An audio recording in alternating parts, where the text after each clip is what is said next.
Hi viewers, আসসালামু আলাইকুম। আশা করি আপনারা সকলেই ভালো আছেন। তো আজকে কিন্তু আন্ডার 19 বাংলাদেশ বনাম ভারত যুব এশিয়া কাপের ম্যাচ ছিল। ফাইনাল ম্যাচ অনুষ্ঠিত হয়েছিল। সেই ফাইনাল ম্যাচে কিন্তু বাংলাদেশি যুবরা 59 রানে ভারতকে পরাজিত করেছে এবং তারা যুব এশিয়া কাপটি নিজেদের করে নিল। তো বাংলাদেশ কিন্তু টসে হেরে প্রথমে ব্যাটিং পায় এবং 50 ওভারও তারা পুরো ব্যাট করতে পারেনি। 5 বল বাকি থাকতেই 198 রানে গুটিয়ে যায় বাংলাদেশ যুবা দল। তো সেখানে ফরিদ সহ 40 রানের দুটো ইনিংস, যা বাংলাদেশকে 199 রানের টার্গেট দিতে সহায়তা করে। অষ্টম উইকেটে ফরিদ এবং মারুফ তাদের 33 রানের জুটি, সেটি বাংলাদেশকে 199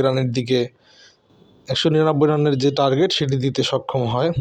তো পক্ষান্তরে ভারত ব্যাট করতে নেমে তারা কিন্তু